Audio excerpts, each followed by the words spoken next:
इराकी संगठन कातिब हिजबुल्लाह पर बड़ी खबर है। अमेरिका पर हमले तेज करने का प्लान बनाया जा रहा है। इराक सीरिया में निशाने पर अमेरिकी सैनिक भी हैं। अमेरिका को ज़्यादा से ज़्यादा नुकसान पहुंचाने की कोशिश हो रही है। तो देखिए, अब ये इस तरफ हमले बढ़ रहे हैं, अमेरिकी बेस पर हमले बढ़ रहे हैं, जो इराक और सीरिया में अमेरिकी बेस हैं, जिनमें 24 घंटे में 4 बड़े वार किए गए। अब अमेरिकी सैनिकों को निशाना बनाने की कोशिश होगी। इसी के तहत प्लान बनाया जा रहा है।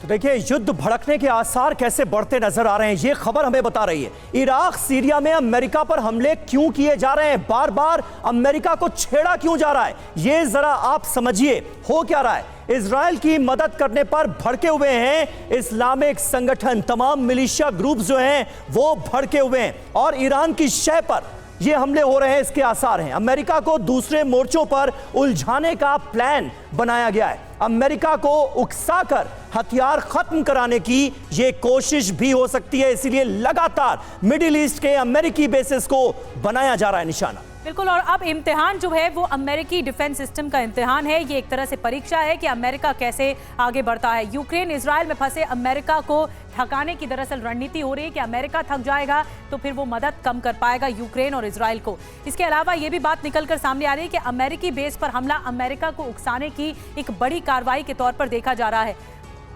और अमेरिका चुप क्यों है, अब आपको ये दिखाते हैं, कुछ और डिटेल में बताते हैं, क्योंकि नजर अमेरिका पर है कि अमेरिका क्या करेगा।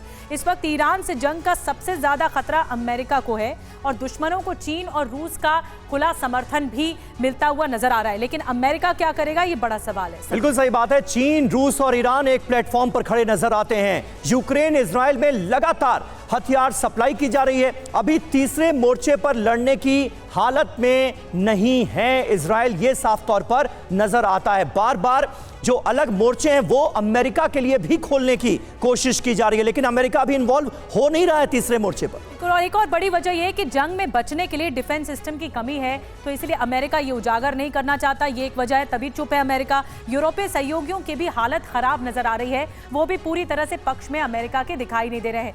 ओपी तिवारी सर, मैं आपके पास आ रही हूँ, आपको क्या लगता है अमेरिका की चुप्पी का क्या कारण हो सकता है, सबसे बड़ा कारण आपको क्या लगता है?